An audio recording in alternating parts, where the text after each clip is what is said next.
Welcome to episode 167 of Europe Calling. My name is Maximilian and I'm the chair of Europe Calling and the moderator today.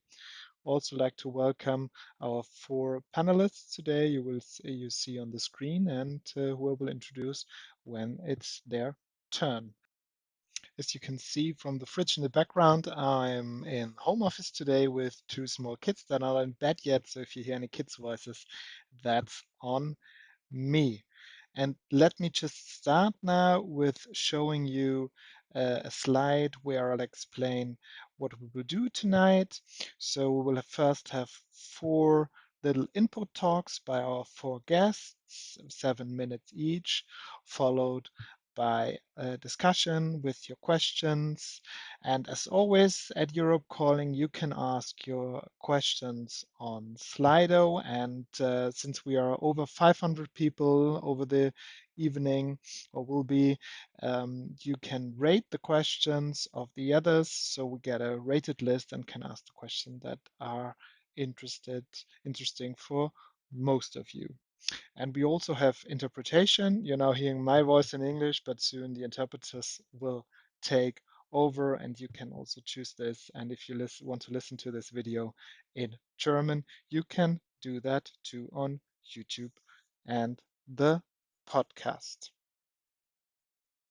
So let's get started with our first guest, Márta Pardavi. She is a lawyer and co-chair of the Helsinki Committee Hungary, which is one of the leading Hungarian organizations for human rights and the rule of law. Dear Márta, we are so happy to have you here tonight, and the floor is yours. Thank you very much, Max, and good evening to all of you. It's a pleasure to be here. It's a pleasure to see so many people interested in this, what is very important to us, and I hope it's important to you too. I am working at a Budapest-based Hungarian human rights NGO. You can see Budapest in my background. And we work on refugee protection, rule of law, civic space, and criminal justice issues. And the European Union has become a very important safe space and network, and also an important toolbox for our work, not only because we have common core values in the European Union, but also because of the really sophisticated legal environment that the EU affords.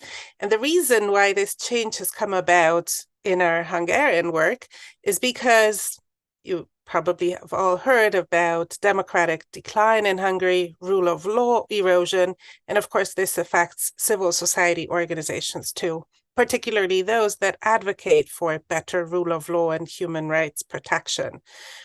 This kind of pressure that the Hungarian human rights NGO community has been experiencing is manifested in a variety of ways.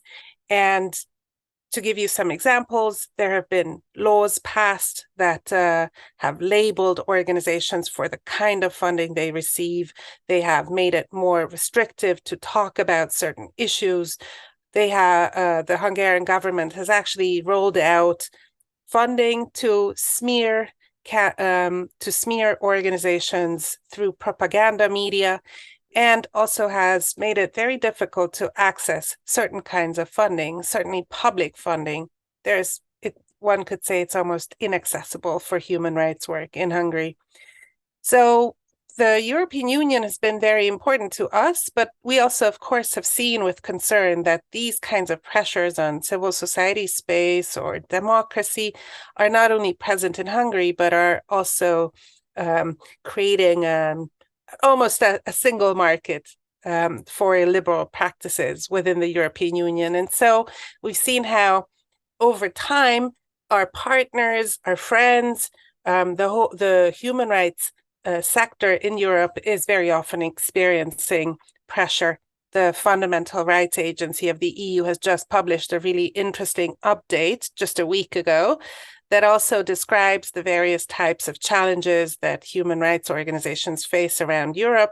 Many of them are reporting that conditions are bad or very bad for them. Over half of the respondents have also said that they face some sort of barriers to their human rights activities. So this is not only Hungary, it's not only Eastern Europe, it is everywhere in the European Union. And therefore, we've been thinking for many years how to step up against this. What are the ways to push back against this pushback? What are the ways to actually really promote civic space, to ensure that people who care about helping citizens, helping societies to improve on rule of law and human rights and anti-corruption standards can actually do it? And in our organization, working together with others, such as academics, a university in Berlin, the Hertie School, and also human rights organizations in the Netherlands and in Poland, we've come together in a project to revitalize advocacy for rights in Europe. It's called Recharging Advocacy for Rights in Europe. And it's a solidarity and collaboration building exercise. We really believe that by sharing experience, working together, collaborating transnationally, that's a good way to support organizations, to support their environments.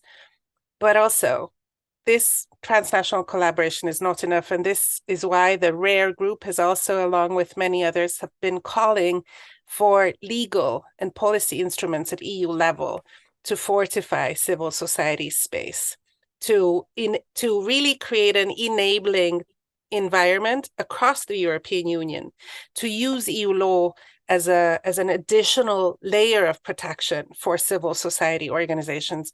And we've already 2 years ago have been following closely Sergey Lagodinsky's initiative and have really supported the idea of having a European Union legal instrument that would support the legal framework for civil society organizations. And so this is why we welcome this idea, this draft directive to have a European cross-border associations. It is very important. It does provide certain solutions. Of course, and we cannot expect it to be a silver bullet or a magic wand. And we have to see that legal approaches on of themselves won't be enough, but they are crucial. They are really the best way, perhaps, to go forward at this moment. So one thing that we have noted, just having discussed this draft directive in Berlin with a few colleagues from all over the European Union, from various NGOs, is that that the single registration, to have one country that registers the ECBA, and then the ease of transferring that seat or the operations will probably make it very easy to work transnationally. Organizations now that work transnationally often run into all sorts of restrictions, both legal and practical. And this ECBA directive, hopefully, once implemented, will address some of these shortcomings. So it will make it easier for Europeans to really come together over certain issues. And it also recognizes that in the single market, nonprofit associations are very important players who employ people, who have operations. And perhaps we can go into the questions and the details later, but I would just put out some of the questions that we were contemplating with our group. One thing is donations. Resources are, of course, key to organizations' operations. And so what happens with transnational donations? Will this actually help Europeans to give across borders, to support causes? For example, in a crisis, if there is wildfires, will taxpayers from another member state be incentivized to provide financial donations to an organization that is registered somewhere else? Will the ECBA answer this limitation that exists today? Will transnational cross-border donations through foundations be facilitated? How can we move forward if the current proposal would not necessarily make a big leap forward in this issue? Also, another thing, because this is going to be a directive, is how vigilant will the European Commission be in making sure that the various restrictions, although quite narrowly phrased, are not exploited to the disadvantage of civic space. And I think here, because of the experience of many NGOs or many member states, we know what are the telltale signs of this kind of unjustified use of restrictions that we have to be looking out for. So both the Commission and also civil society itself will have to be keeping its eyes open and knowing how to monitor and advocate, particularly when it comes to restrictions on access to funding. And I think this is also a big and positive part of the directive, that it would facilitate access to public funding for ECBAs and also make sure that they're not discriminated in their operations and their access to funds in general. So I think we are very much looking forward to seeing how the legislative path of this initiative will evolve, and we'll be keeping our eyes open on how it will be implemented once adopted. Thank you. Liebe Marta, vielen Dank dafür. Thank you, Márta. Thanks a lot for this first view. And of course, it's important what you said. You're from Hungary, but this is a topic that is relevant for any country in Europe, for Germany and every other country. Topics that are relevant everywhere. That's especially important. So you also talked about the draft directive, which is a great bridge to Sergey Lagodinsky, member of the European Parliament for the Greens Party, and he's also the rapporteur for this directive, European Right to Associate, and he's a vice chairman of the Committee of Legal Affairs, the URI Committee. So, and he's also helped to get such a large audience for this webinar. Thank you for this, and the floor is yours, Sergey. Thank you. Yes, I would like to start by saying thank you to actually many people, because so many people have been part of this project, and people like Márta, of course, and countless NGOs, which kept the pressure high, to make sure that we finally now have a draft law, but also Nicola, Bernd, a loyal companion on this path. We have different perspectives of the civil societies, and different. We're trying to strengthen civil society in different forms here in Europe, and so it was great to work with her. But this, of course, this work isn't done. This is not a speech for me getting the Oscar because I finished. So strengthening civil society and alliances, to make sure that we have alliances in order to strengthen civil society across borders between member states, across party borders. That is really the democratic task that so many of us have. So what is the directive about? Márta mentioned a few things that should be completely natural, but maybe not everyone in our audience knows what this is about. So it's about an injustice from my point of view, and a gap in European law, in the European laws, because I mean, we've known this for years, for decades. We have, for instance, European share companies, and you can also found European trade unions.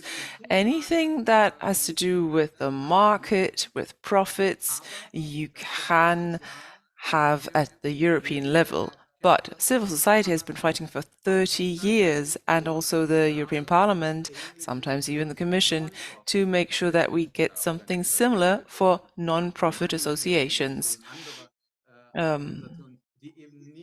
So organizations, associations whose purpose isn't to turn a profit. And then suddenly there is a wall, a lack of understanding why this should be necessary on the part of many member states and politicians, saying that, but the EU is just an internal market, a common market. It's not about NGOs. It can't be about NGOs. And when in 2019 we came to the parliament, I said that I believe that history has overtaken this attitude, and the EU has developed beyond this attitude. It's been thinking of itself, it's been perceived as a community of values and democracy for a long time. And of course, when we talk about the EU, we often talk about institutions. The Parliament should be strengthened. The Commission should be more transparent. Council meetings should become more transparent. What we're really lacking the aspect of civil society at the European level. You can have the most democratic institutions in the world, but they won't survive without a well-protected democratic civil society, and NGOs form a part of that. A solid and sound public discourse and non-profit associations. They're a part of this. And that was the reason why I pushed for introducing this legal status.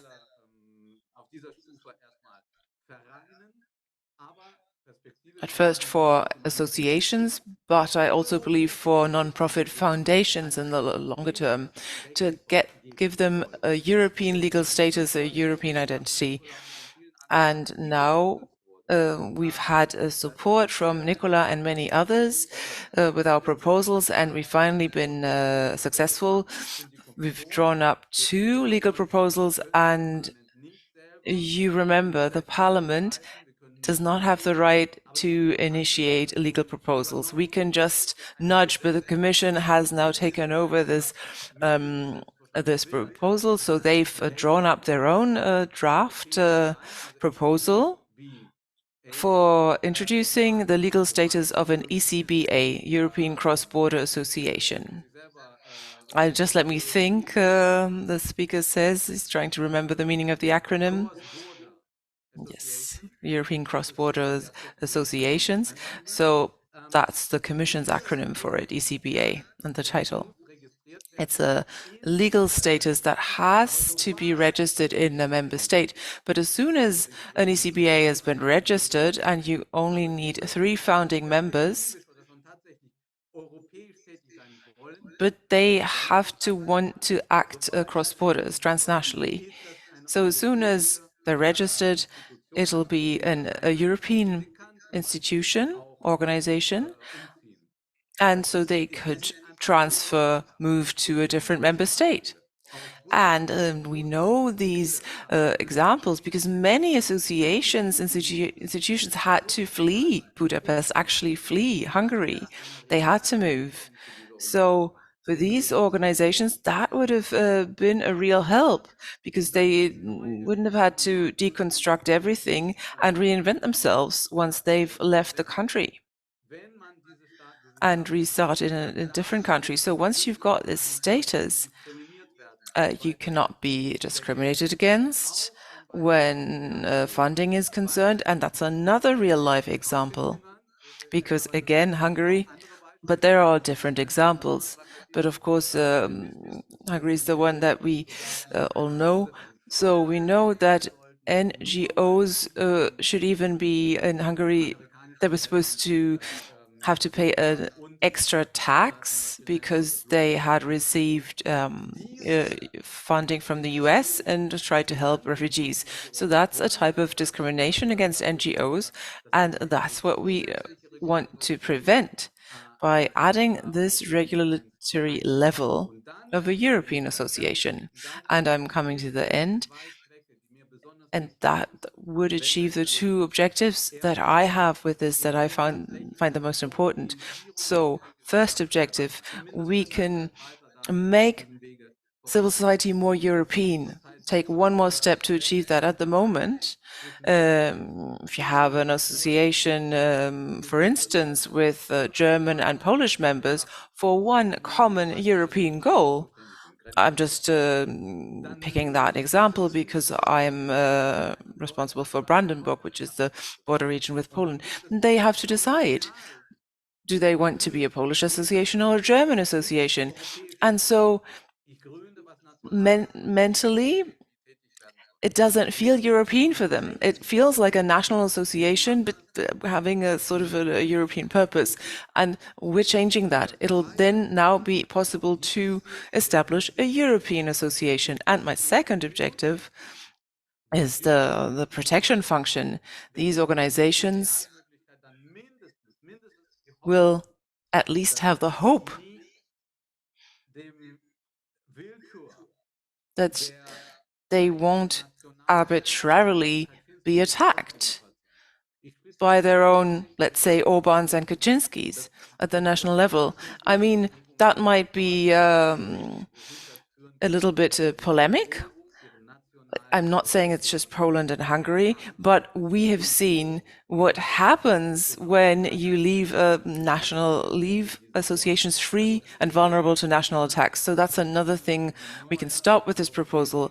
Lots of perspectives for a new European civil society and a positive agenda in the area of rule of law. It's not just about freezing money for those who are not adhering to the rule of law. Of course, that's one side, but we also have to check what we can do positively. What steps can we actually take in order to help non-profit associations, foundations, etc. And that's what we'll do with this proposal.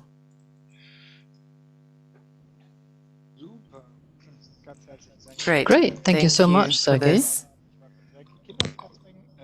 I just got my kids to bed. That's just how things go. Well, I hope my presentation wasn't so boring.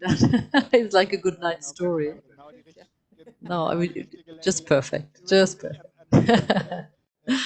Gave me enough time. But now, back to business. Nicola Bernd, Vice President of the European Parliament Renew Group, the German FDP, and the co-chair of the Free Democrats in Germany.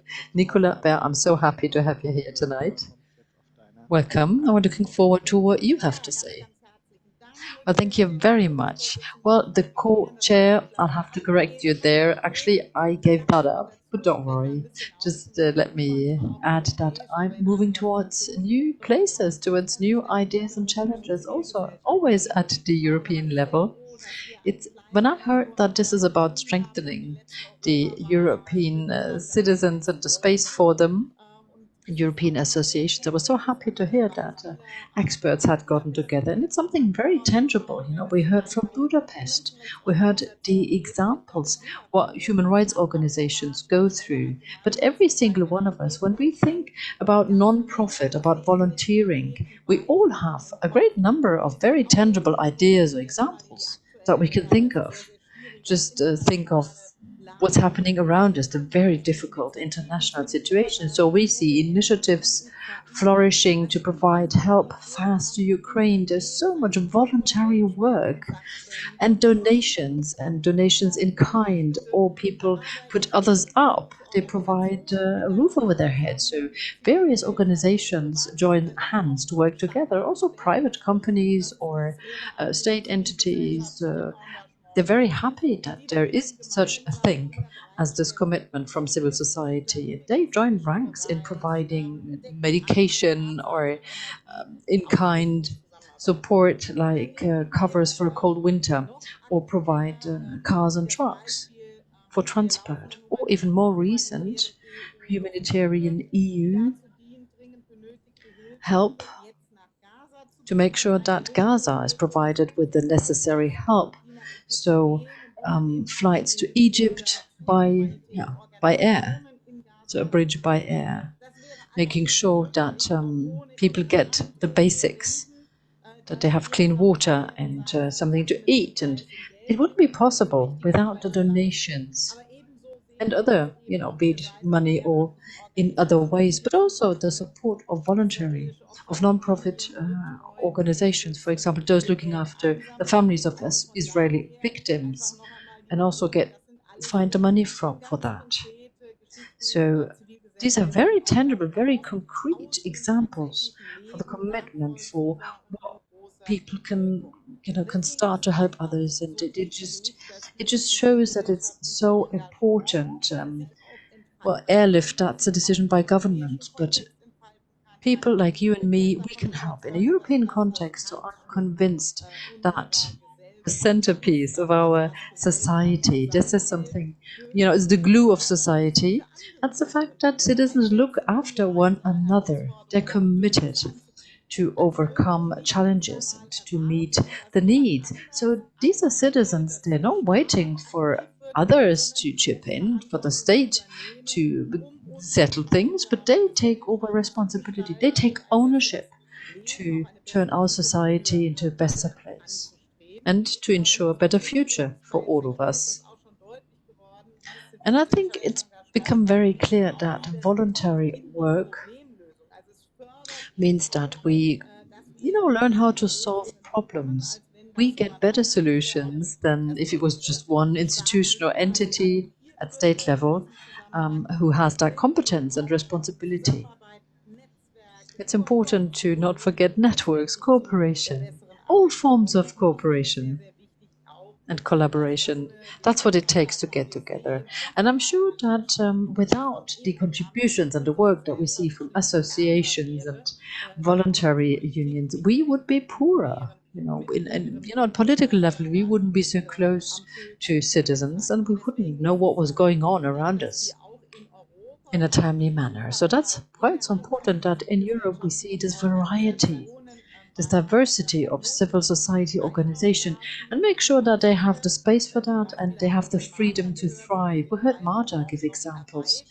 It's important to enlarge that space, and to protect it, to give the necessary help and get the necessary space to all the manifold organizations, big and small. Yes, there was some fighting necessary for that, and we've seen initiatives before, they failed, and I'm very happy that this is changing now. And Sergey explained how, using a very specific project, we're getting there. So a European legal form for this kind of commitment.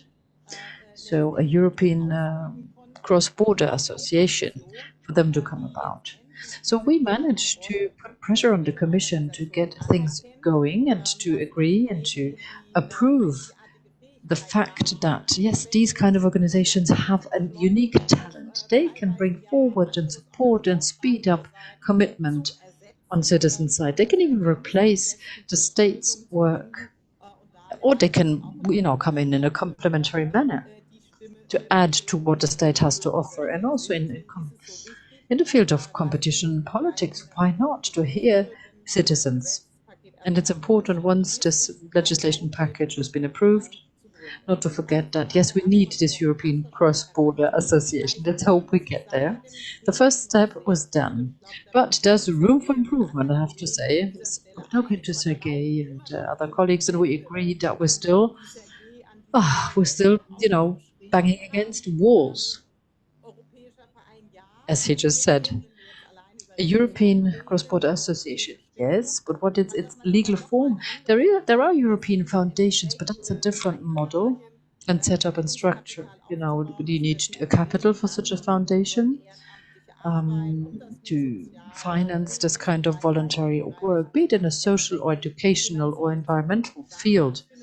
Associations, they have a bit of a different foot to stand on, different leg.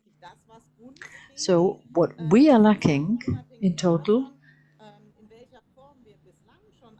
and independent of the form in which we've been active so far, is the fact that the freedoms of the interior market, they need to be applied and enforced also for association, because that's a basic rule in our European world.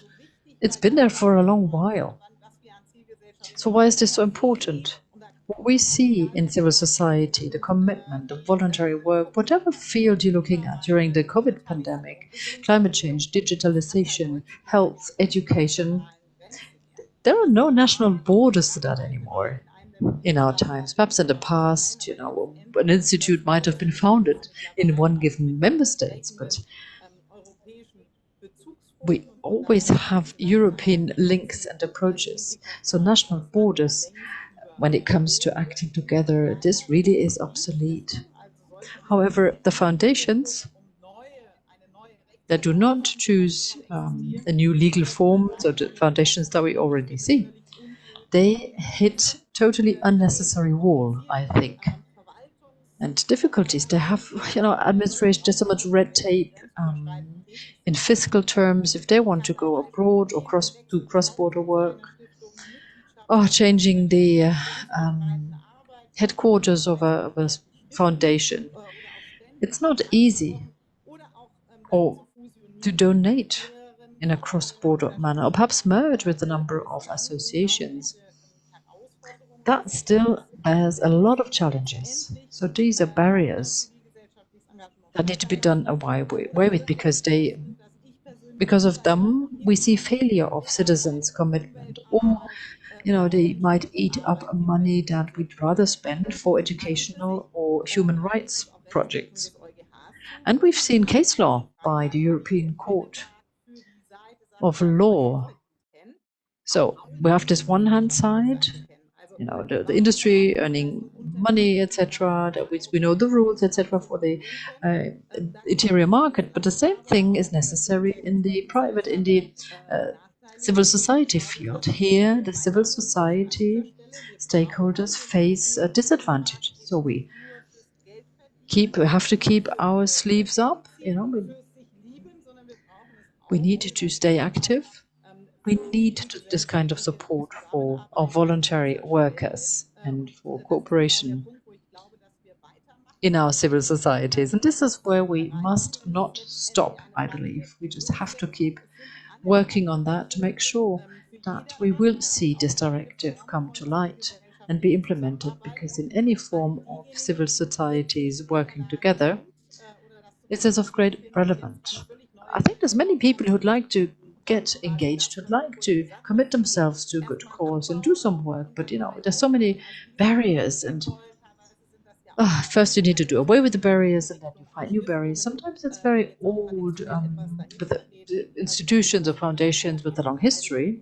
So of course, for them to give up and change their structure and everything, they need support. So whatever the legal form I would like to see, whether it's a European cross-border association or European foundation or an association or any other form of voluntary organizational structure, they need to make good use of all freedoms of the interior market.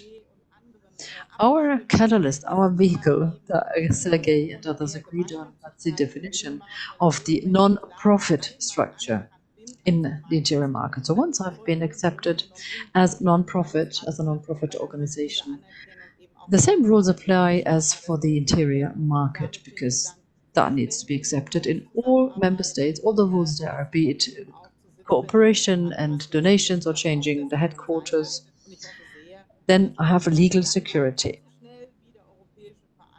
Or perhaps we can see the same thing for the Commission.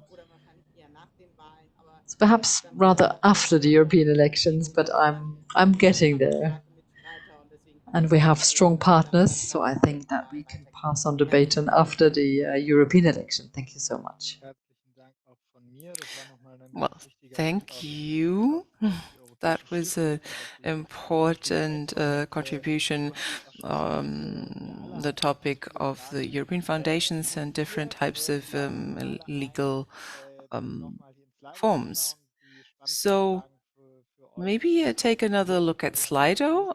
That's my plea to the audience, and vote on those questions that you like the most, you find the most interesting. And now I would like to give the floor to Bernd Hüttemann. He's Secretary General of the European Movement Germany. that's a movement or an umbrella organization for many different smaller associations. Bernd, please. Well, I would like to start with something a little bit crazy. It's our anniversary, the European Movement of Germany, which was founded in 1948 on the 25th of October, so a long time ago. And that means that this project of European associations is much older than the European Union itself. So associations, we have like 152 organizations in our organization. So we have good foundations, associations, companies, different legal forms. There are so many different legal forms in Germany. It's very diverse, and it doesn't have to be made uniform, but it is important to keep an overview of how you can really do something beyond the public administration.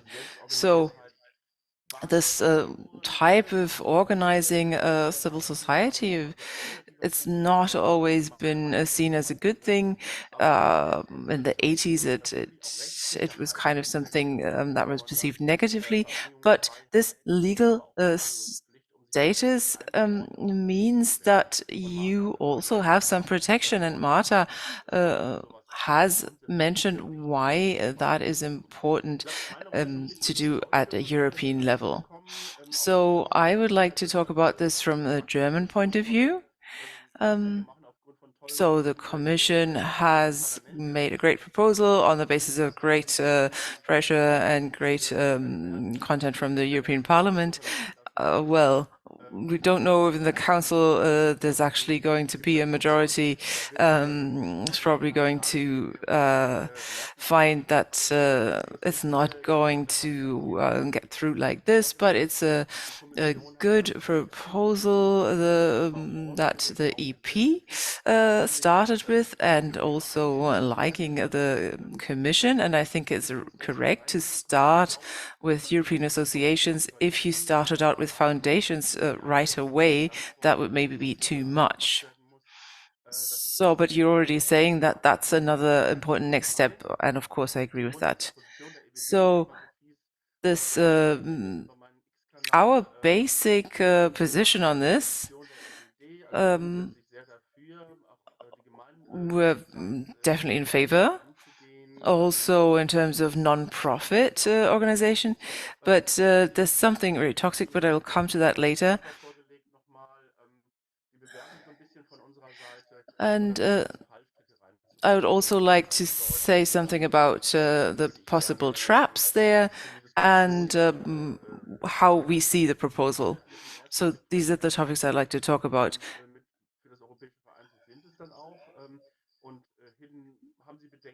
And some people are against European associations and arguing against it, so I'm also going to talk about those arguments.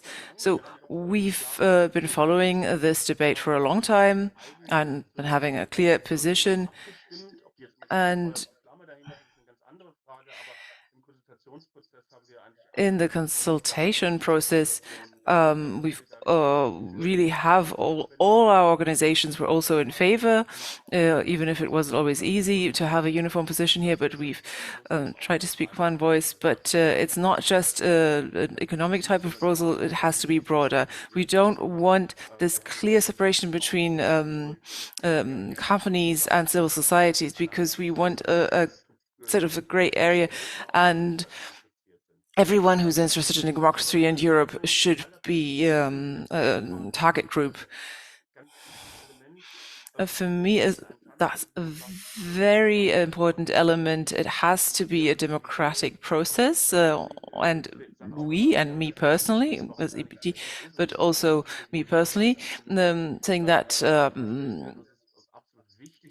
it is important in a parliamentary democracy, that everyone can also speak their own opinion and be sort of egoistic, as long as that's well regulated in terms of making a profit.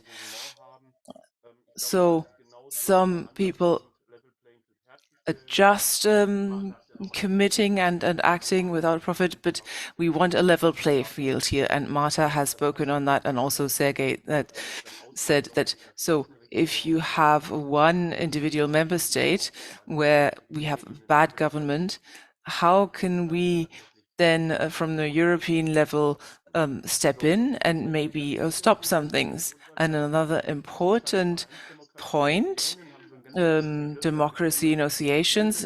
In Denmark, they call it lille democracy, so small democracy. It could be everything down to the spokesperson for a class at school.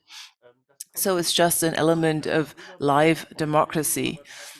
That's not always really an explicit part of all the legal proposals we've seen, but it's very important. It's like a democracy workshop, even for youth associations, and it might be annoying sometimes, but it's important for people to act it out so that they can understand politics at a higher level. And this type of association structure can help with that understanding.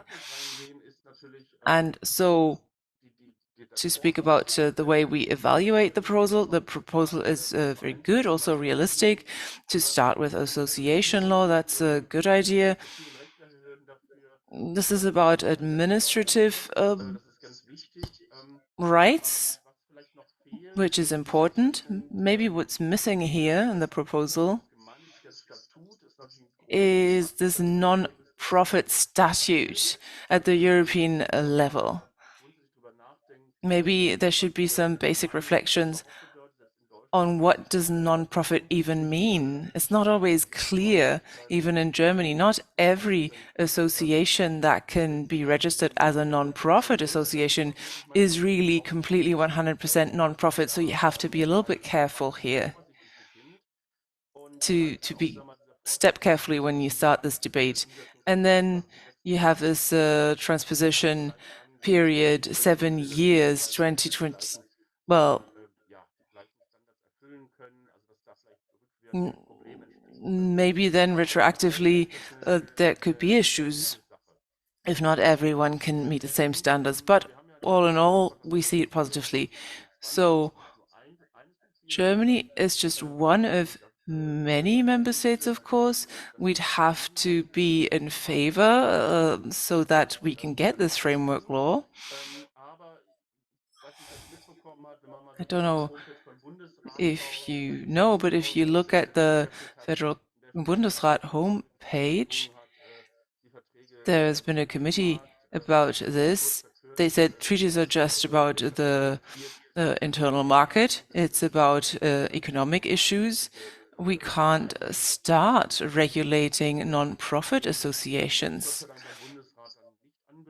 But that position wasn't adopted in the end by the Bundesrat.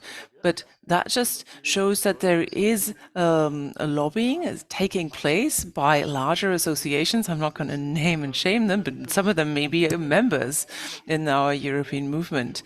So just some people thinking the European Union will just undermine our very good standards in Germany, coming with this European dictate.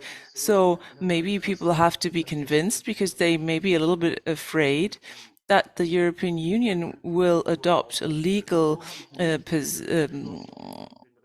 provisions that will negatively affect our structures that we know. That's not how I understood the proposal, but I think that's what we have to convince people of, because the first reflex is always, no, we don't want any change. We don't want this.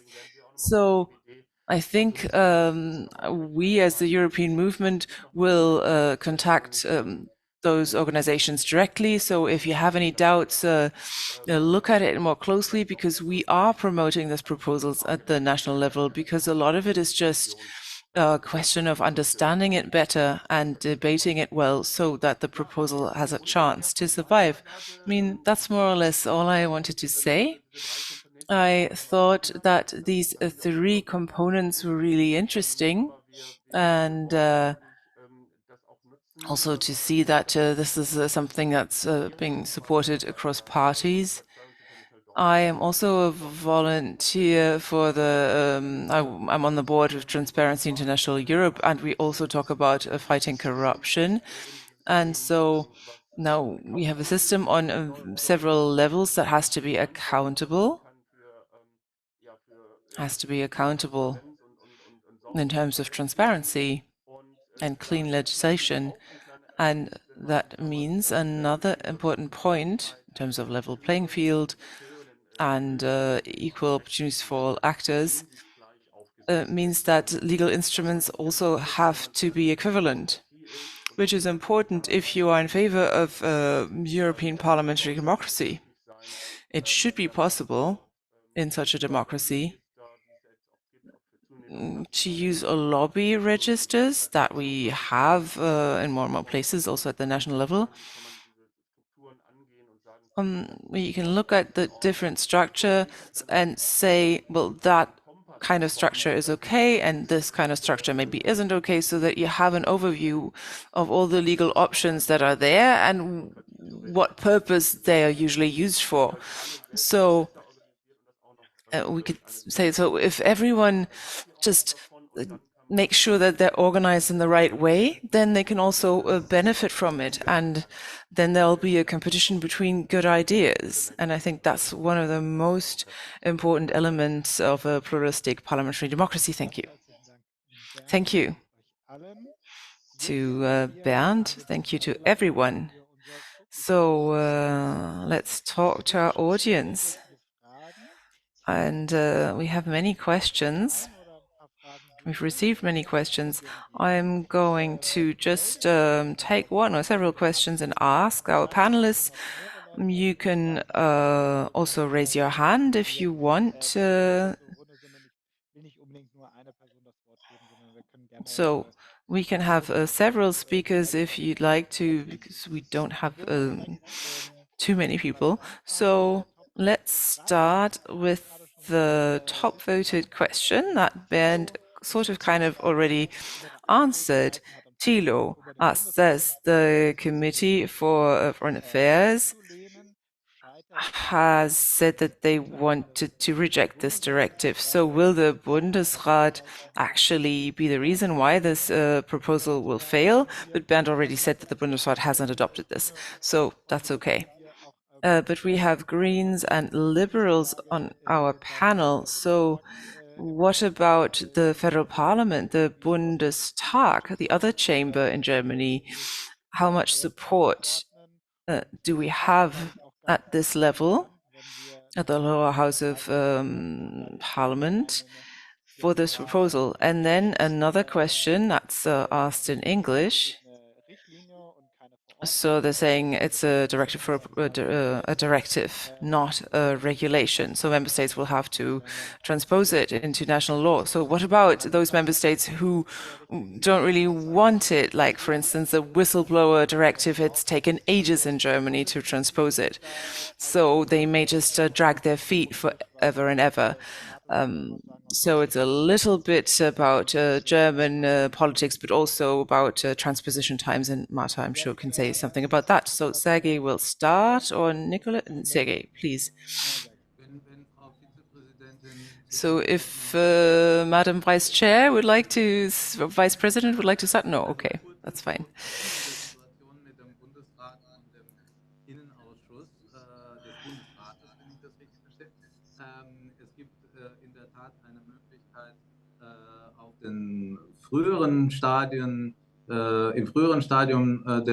Well, let me say that even in a very early stage, what we can see is that the German Bundesrat, so the upper chamber, takes a decision in the following sense, like, we doubt the competences to decide a certain issue at European level. So as far as I knew, there was a draft of the Committee for the Interior, and they said that to bring in a legal form via the back door, this is not a thing that the EU could do, and that's actually not true because the legal form existed, the new European legal forms, as I explained, but it was not covered by the legal basis because it's not related to the market, that kind of legal status. However, when looking at the statute of non-profit organizations, the German upper chamber stopped that as well.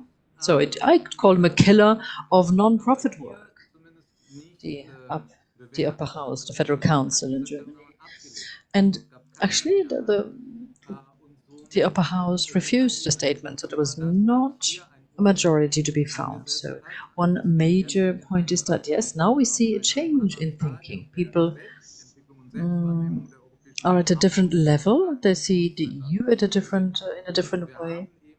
And the same goes for a number of member states.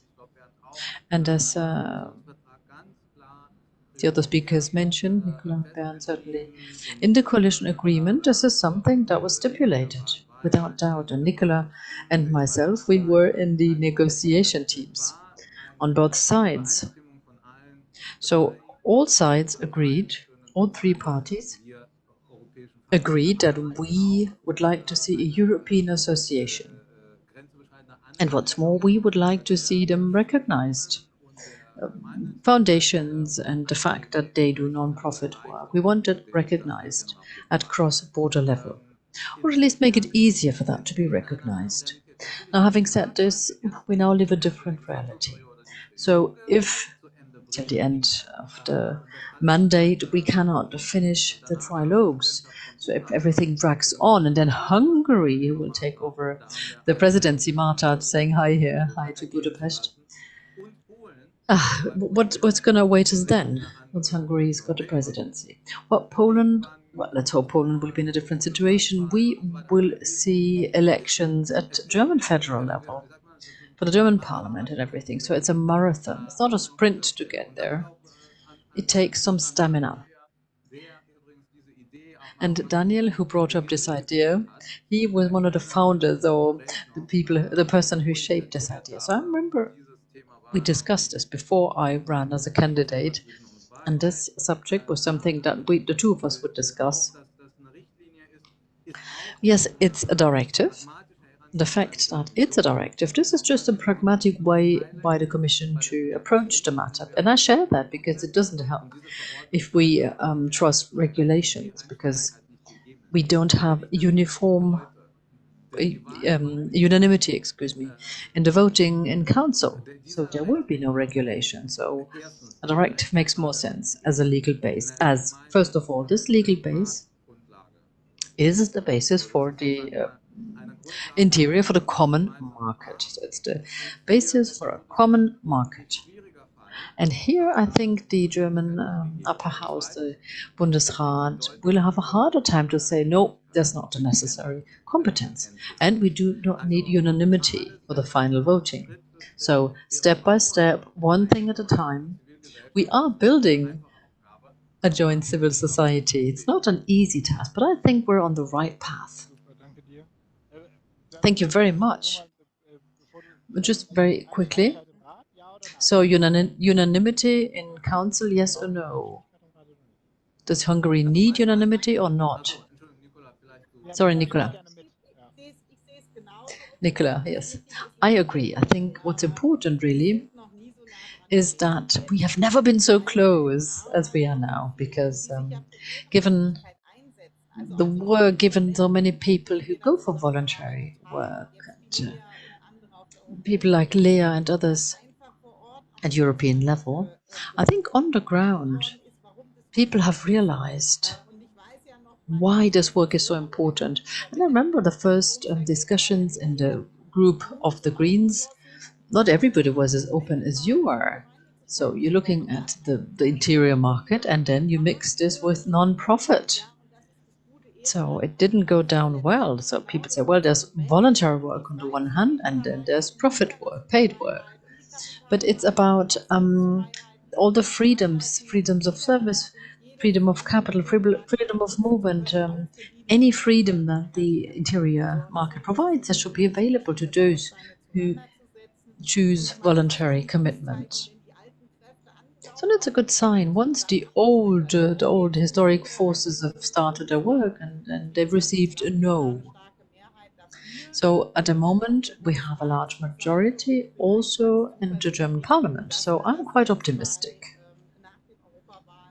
Because after the European elections and more elections, I think we will see this survive, because we can see how much is done with voluntary work. In all fields of Europe, in lots of realms that we do not want the state to swallow. So we as citizens are looking after what is important to us and what's around us. Thank you. Thank you, Nicola.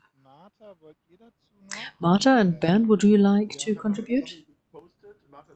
I've posted something. Márta? Do go ahead, Márta. Yes, thank you. I'd like to address this very interesting question that was posed on the Slido chat also about the directive, and that it will take, of course, time, and how much time will it take, and will the time span, if the directive is adopted, and the transposition time span, will it actually provide help, support for organizations that are under pressure now? And of course, it's very right that legal processes take time. In my country, most of the time they take no time. No, laws are adopted overnight without public consultation, without assessing the policy impact. This is the right way to do it. So it is important for us, for example, civil society organizations, to now give feedback using the public consultation opportunity opened up by the Commission. I think the time is around early December now. But also, once the directive would be adopted, it is already something that you can refer to. So you might not be able to register as an ECBA, but the legal standards are very clear, and legislation cannot downgrade or actually hinder the future registration of an ECBA. So we will already have standards to rely on, which is quite important. There were other questions about what kind of organizations can register as ECBAs. And I think it's important to see that the way the proposal talks about this, doesn't sound very complicated, but you need at least 3 founding members from at least 2 different member states. So it is not a very high threshold. There could be, yes, another question points out quite rightly that there could be further practical obstacles, such as those in banking services. And I've heard many NGOs face obstacles in getting a bank account opened in many member states. So this is something that will need to be followed up. Once an ECBA is a legal option, it is a legal form, we have to make sure that it actually does operate without hindrances on this single market. So there's further work, but these are the kind of questions that we now have to tease out, identify these obstacles in practice, and get NGOs with practical experience on the ground engaged in putting forward their ideas to address this. But in a way, yes, I think it is very important, both as a civic space shield, but also to foster European cooperation. So there are many challenges that are global, and we, of course, I think it's often said that civil society addresses them locally, but transnational cooperation and bringing together Europeans to do good work locally is very important. And if we can find a way that's a legal form that facilitates this, that makes it easier for organizations to have less paperwork, still comply with the rules, but not have to do that in a multiple ways, having to require, expertise in taxes and labor law in many member states, but maybe just one. I think we're going to have more cooperation, and this is really for both human rights organizations, but many others working on extremely important social issues, the way to go forward in a European space where we share the challenges. We live in the same legal environment, more or less. We live in an economic space and share the opportunities and also the burden. So fostering this European citizen spirit and collaboration is, I think, quite important, and making sure that those who already are doing it don't face obstacles in the single market is also important. So I'm very much in favor and hope to see many organizations start thinking about whether this is something for them. I'm sure that there are many already who, hearing this, are weighing the options, and perhaps more will do so now. Danke dir. Bernd, bevor du reinsteigst, will ich dir noch eine Frage mitgeben. Ich habe dir gerade die Dolmetscherin auf dem englischen Kanal, auf dem deutschen Kanal Englisch, da einmal umschalten. Thank you. Genau. So, Bernd, before you answer your question, let me take Hagen Droschke's question. Well, it's something that you touched upon, abuse. Well, you can just move your activities elsewhere. So if an organization does an activity which is against the constitution in one country but not in another, so they might move, so they might protect themselves against, how can we protect ourselves against any criminal organizations who are trying to make use of the loopholes? I think you can't just look at this naively. Every time you have a new law, it'll stop all the criminals, all the thieves, all the bad guys who would like to abuse it. There have been some scandal about an organization. They weren't even registered in the lobby registers, and the Environmental Foundation in Mecklenburg-Western Pomerania, they are still working in the name of civil society and actually dishing out money and funding from Russia to sports and youth associations. So it's always difficult. It's always going to be difficult. But what I tried to explain earlier is that legal issue, so something is possible and you can compare it. So this is a foundation with a great name, but if it was according to a European standard, it would have to meet different requirements, and then you can make sure that you show where it could go wrong. So a bad person is always going to try to cover this up and try to pose as a good guy. And that's not going to stop, but we just have to make sure that we can recognize it. I mean, the same is true for governments, like in Hungary sometimes, where they are doing things we could wonder, is this still legal? But it is legitimate from the government's point of view. So I'm not trying to downplay the issue, but I'm just saying in a democracy, we have to look out for each other. And that's also why we have competition, and we have MEPs from different parties and not just one party. So all of these issues, how can we work for more non-profit, create a level playing field between industry and civil society and non-profit, all of these issues, questions, I think they'd be a little bit easier, and we'd have a European reference framework, just like Márta said. And then we'd have a way to say, well, this isn't working at this point. We have this European legal status, and this other country is working, but not here. It can't be everyone else. It has to be us. So I think that's going to be important. I posted a few things. The Bundesrat, the upper house in Germany, it was just a good example. Because sometimes you really wonder, how could they act so reflexively? I don't know what lobby it was to get through to the government of a German land. Sometimes it's just fear of change, any change. And that maybe is the ice. It was an icebreaker from the MEPs here to make these proposals and create this much pressure, so that the Commission has tabled this proposal before the European Parliament elections. So yes, it's a directive, not a regulation. I hadn't focused on that before.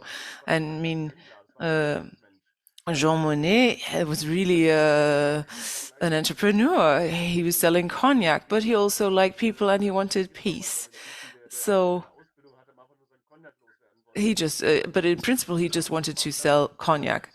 And he did a lot of people, but he came from industry. That was his background.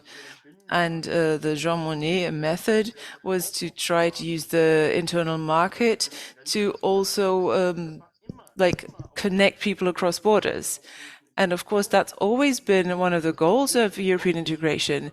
It's not something that just large companies or CEOs did, but it was about economic commitment to go in such a way that we need a stable democracy so we can trade with each other. So I am not so happy to see it as this clear triangular, the public authorities and then civil society and then industry, and see them as very separate units. But I think that we can use this model and show how we can work together across borders. And I remember the pandemic. I mean, we really needed the supply chains, and the supply chains were European, and that was the only reason why borders weren't closed completely at the end of the day. So I'm very happy that we're going to create this kind of better equality between profit and non-profit, but we also need the rule of law, and I mean, that's important for everyone and also part of a social market economy. And that's why it's such an interesting project. Thank you. Sergey could maybe explain something just in a moment. And we also have a few questions on the topic, so how to actually register as a European association. So Frank Dusch asks, so can some countries, for instance, Italy, just reject an association for rescue at sea, for instance? Could they just say no to it? And what would happen if it's rejected? What legal remedy would there be for an aspiring association? And Mr. Osakowski is asking where the jurisdiction would be for such a jurisdiction. What would be their jurisdiction before they are established as an association, and also once they are established? So Sergey could say something to that, but also others.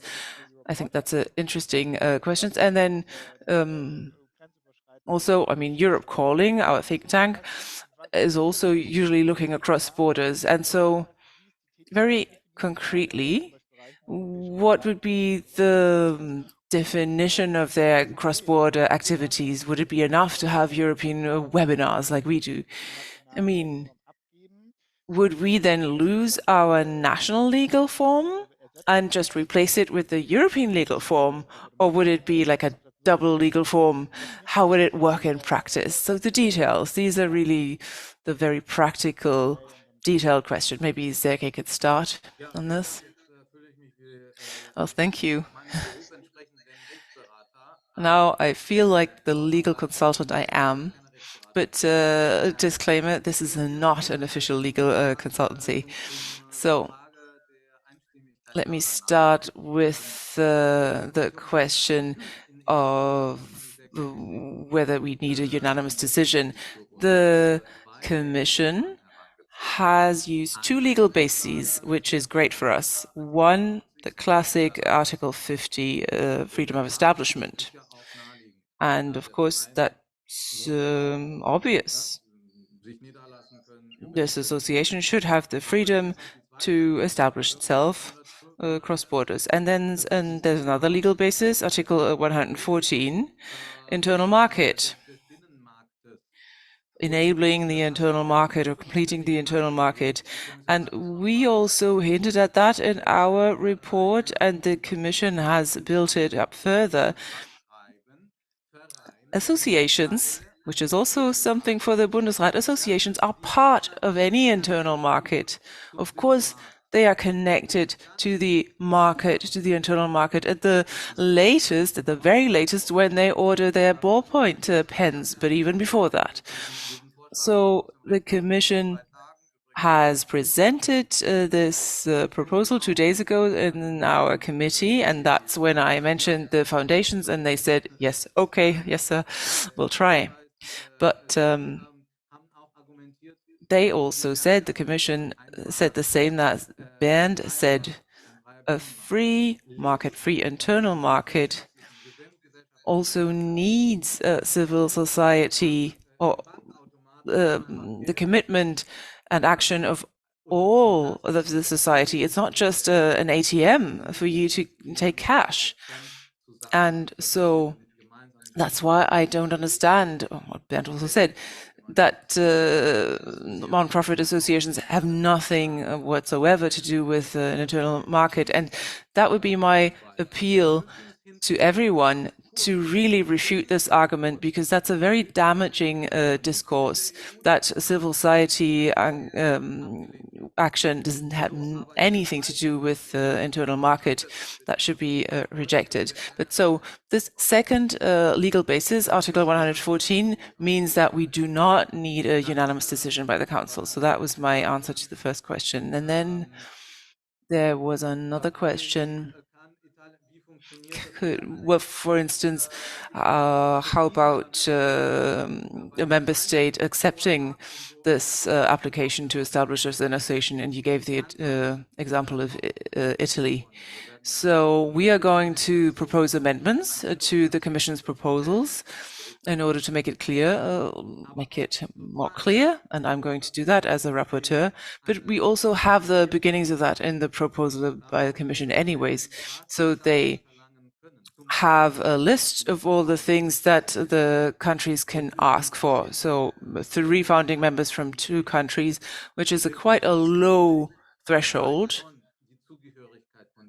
It's enough that these people are from 2 different countries, and it's enough if they say that we are going to have a European purpose.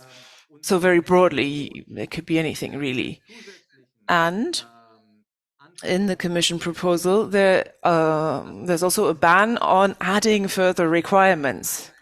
And that's a protection, if you want, a guarantee, a safeguard in this original proposal that the Commission copied from the Parliament's report.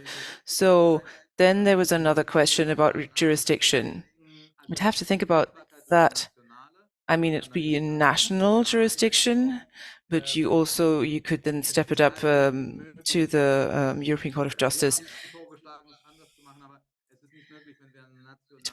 But if you have a national legal form, then you can't make a different proposal. But I also proposed in my report a board, let's say a kind of agency for associations, agency light, in order to have a point of contact for complaints if you're being mistreated as an association.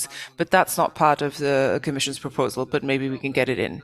And then the last question of Max's question. Your German legal form, EV, is not going to be abolished. It's an additional option if you want it. But there will be a conversion. So this EV, German legal form, could transform into a European legal form if all the preconditions are met. So founding members from 3 countries, from 3 founding members from 2 countries. But so you could change your legal form, but you don't have to. Okay, danke. Jemand noch dazu? Anyone else on this? Ja, gerne. Kurz. Just briefly, because the European movement, Germany, could then leave the corset of Belgian law and just become a European form. That would be great. Fallen mir noch ganz viele andere ein, die sich, glaube ich, sehr Well, I think many associations would be happy hier to get more freedom. So our current top question, I'd like to open this up, the topic of funding, donations, money. Ernst Gundiger has asked, and I'm reading it out, the European Association law, would that make it possible to have tax-free donations across countries? And then another money question, Tim Wurf, University of Osnabrück. How about basic banking services? So opening an account, etc. You know that whenever you establish an association, do you need a notary public in order to open an account, or, you know, especially when you have several account holders from different member states? Has that already regulated? And the third money question, non-profit. We have this major problem in Germany that larger organizations are losing their non-profit label. The coalition in Germany said they're going to change the fee structure in Germany in order to prevent that. So this topic, non-profit, tax-free donations, that's of course quite important. So these are the money questions. Who would like to expand on that?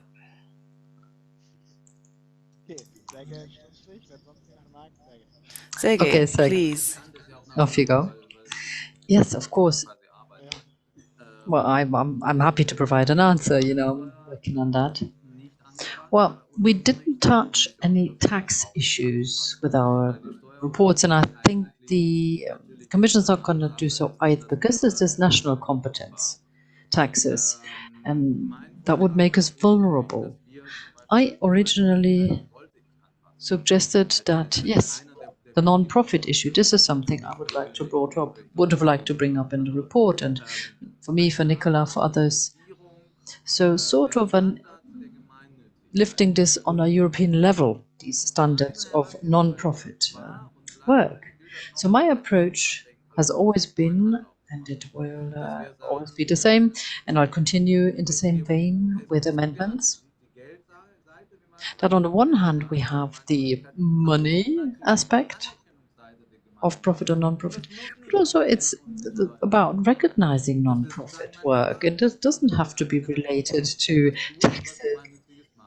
The recognition could be in a form that people accept or approve of the fact that you do something that's good for everybody. And this is what I added to the proposal, to the draft, so that we at least get on our way to phrase the text in a way that we find a more or less joint definition. So that way we'd have something for the European Court, looking at the putting things on a central level, and also checking the issue of recognizing cross-border donations. If we don't have a good definition, we will not see an automatic recognition of deductibility of taxes. You know, if you want to deduce your payments from taxes, it'd be easier in some countries than in others. So the associations will go for these countries, and this is what we want to avoid. We could perhaps define the central issues and also monitor them. Thank you. Well, I'd like to add a question actually from my humble self, that's linked to the same issue, to Nicola Bernd. 4 or 5 weeks ago, we had a major webinar. The ministry, the Federal Ministry of Education was on board, social economy, the solidarity in the economy, etc.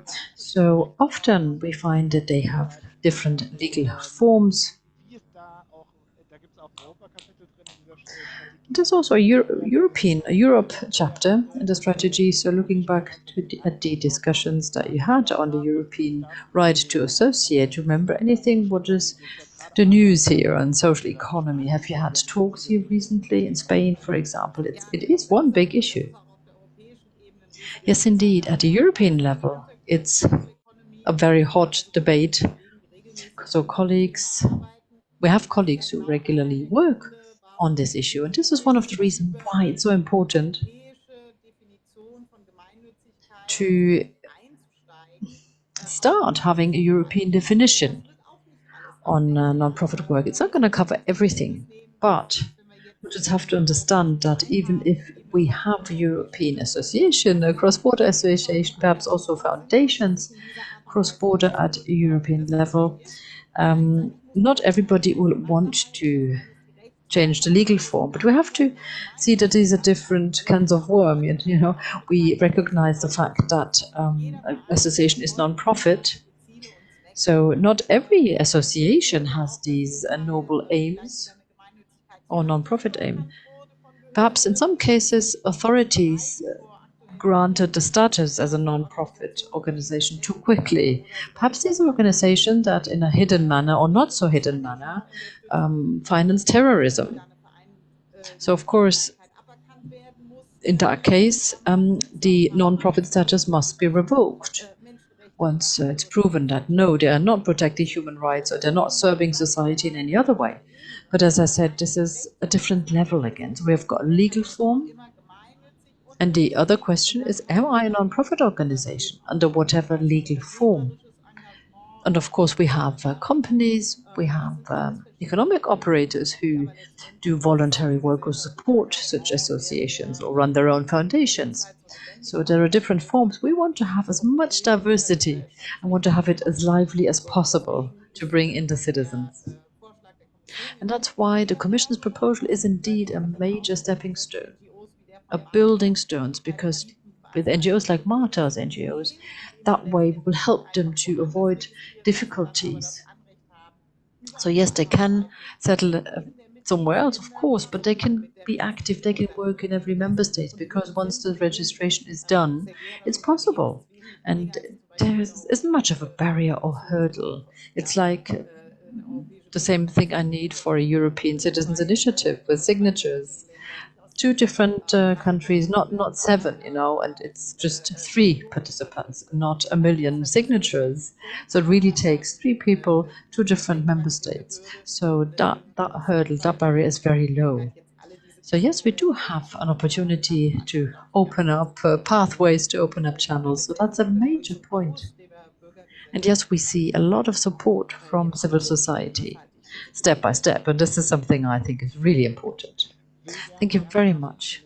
So we've got 5 minutes left. So it's getting late, and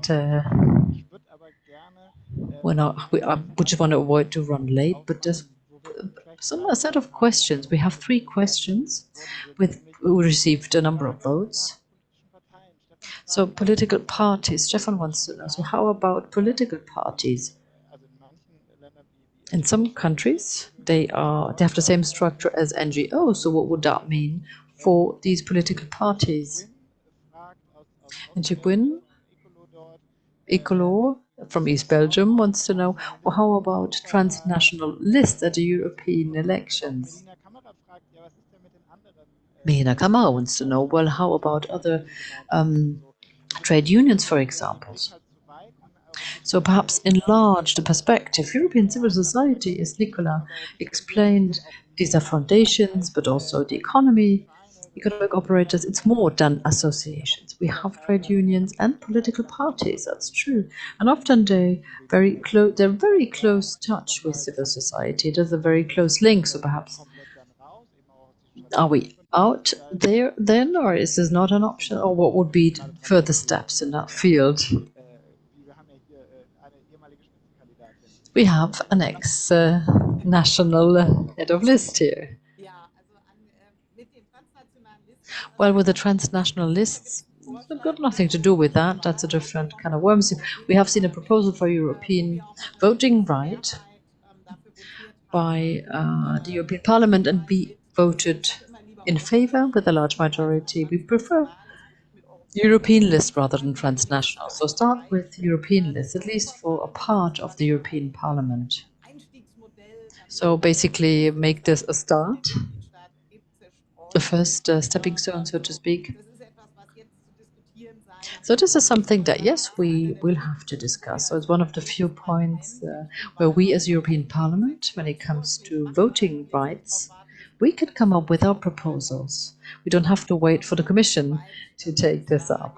And I don't think I'm going too far in saying that the enthusiastic calls from the capitals, we haven't really heard them so far. And I'm speaking for Germany here because I was part of the negotiation team, and I was one of the few who really proactively rolled up a sleeve and went for it. So it's a bit of a difficult issue. I'm afraid that we're not going to get there before the elections in 24, but we'll just have to follow things closely, not give up. So it's a different story. You know, parties are not associations. They have a different legal form. This is why we have a political party law. So the national laws, what is a political party? What guarantees do they need to give? What is their structure? What are the rules on transparency? Accountability. That's very important towards the public, and the same we see at European level. So at European level, we've seen parties who, you know, represent the national parties of the same color, and this is basically in parallel to the other structure. Also, when it comes to recognition in taxation terms, in Germany, for example, it's more attractive to give money to political parties because you can deduct more from taxes. So, okay, but our proposal got nothing to do with that. And all other legal forms, as Sergey explained, will not be replaced, they will not be superfluous, they will continue existing in all their variety. But what we have is we have an additional opportunity, additional way to act, and Márta's NGO or other NGOs now can change the legal form, or when they start out, they can become a European association right from the start. So that's an extra super tool in our toolbox. So it's so important to keep recognizing the non-profit status and to define that status at European level, because then I can go there and say, look, how about recognizing donations? People can deduce them. What about other foundations or associations who do not want to stop their activities and then found their association again or changed legal form? So we should keep what we have, you know. We can't replace everything by one single other legal form. But this is for the future, and we just have to, you know, have some stamina. Thank you very much, Sergey. Just briefly.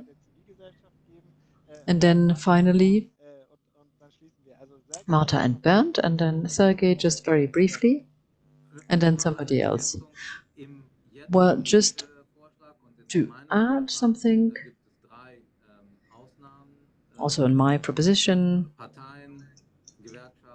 So parties, political parties, trade unions and religious groups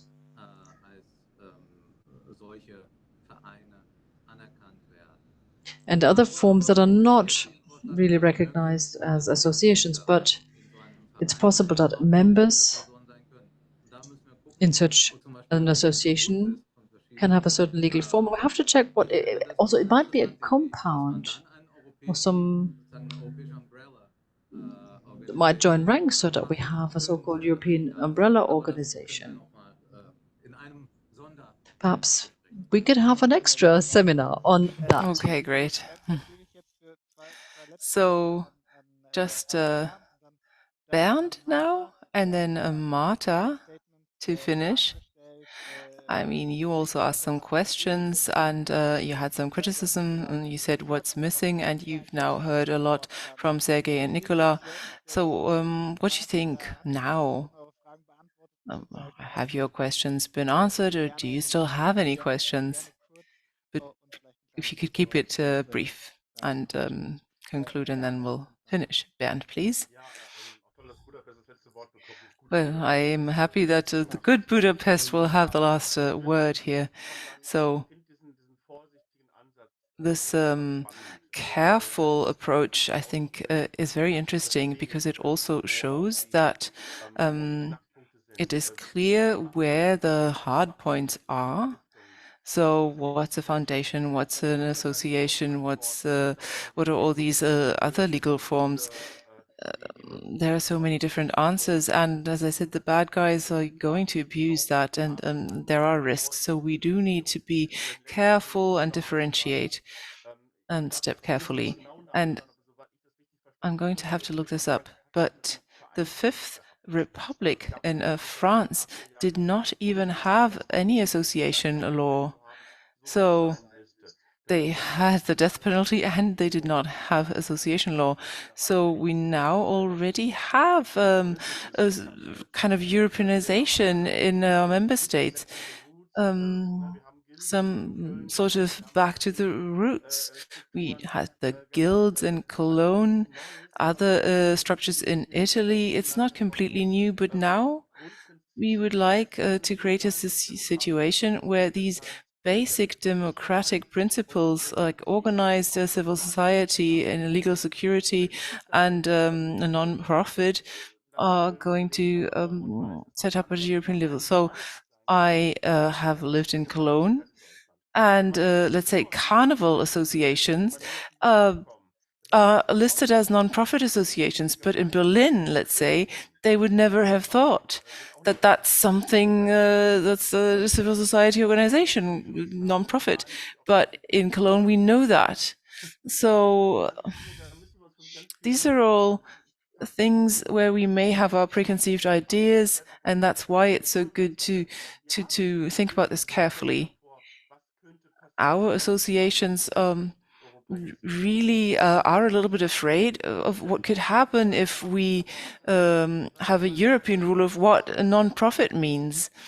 It's the same fear that people have in terms of what would happen if screw making and screw sizes would be standardized at the European level. So what do all these terms mean? That's really something that's important, and so I have no more questions at the moment. Okay, last word to Budapest. Márta, please. Thank you. And thank you for the many questions that came in the chat.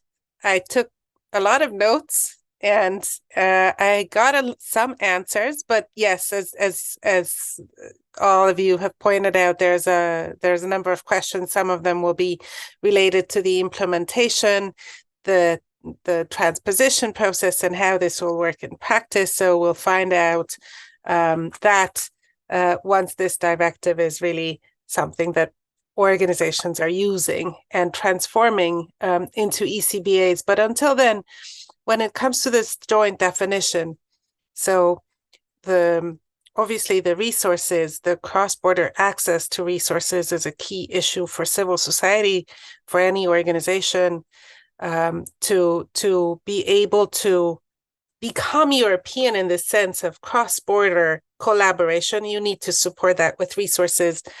If tax laws are not going to be affected by this directive, that doesn't mean that organizations won't be affected by tax laws. And I think this is where there will be some work maybe for the future, not only for the definition of what is a non-profit in purpose, maybe that is easier than to define what is public benefit, right? Because many times the tax deductions, the various tax incentives are tied to this public benefit status or charitable status. So I can imagine that there might not be a complete unison across the many EU member states, or maybe units in federal states. But still, at the same time, I think what is very important is that now we've seen European institutions focus more and more on civil society space in Europe. We've seen how this has first come with identifying what are the problems, reporting about them. And we have, over time, in the past 2 years, have seen really a proliferation of initiatives. So even, I think what was very welcome, the council conclusions from early this year, which really talked about the importance of civil society space. And why is that? And why is that these initiatives are springing up? It is because I think there's a huge recognition that we have a democracy issue in Europe, and citizens need to become better involved. And citizens need to be also involved across borders in supporting, fortifying our democracy. So a carnival association might not be conceptualized as a democracy supporting organization, but any kind of organizing at the local level is really important. So I think the way to overcome many of these issues is to support civil society and citizens to work across borders.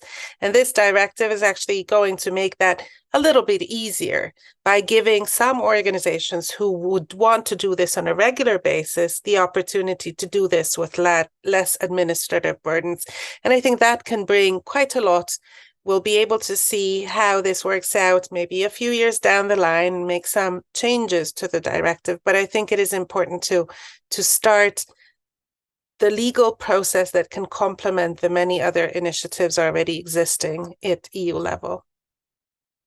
And thank you very much for organizing this and for everybody for joining this at quite a late hour in the evening. I think it's great that so many people are still around. Hopefully you'll be around too.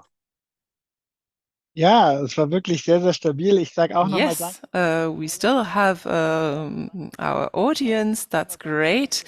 Thank you to everyone, and Max also thanking the interpreters. And yes, Europe Calling will continue Friday next week. We're going to look at elections in Poland and Spain, where we did not have a clear result for the right. So you're going to keep receiving our emails. Have a nice evening.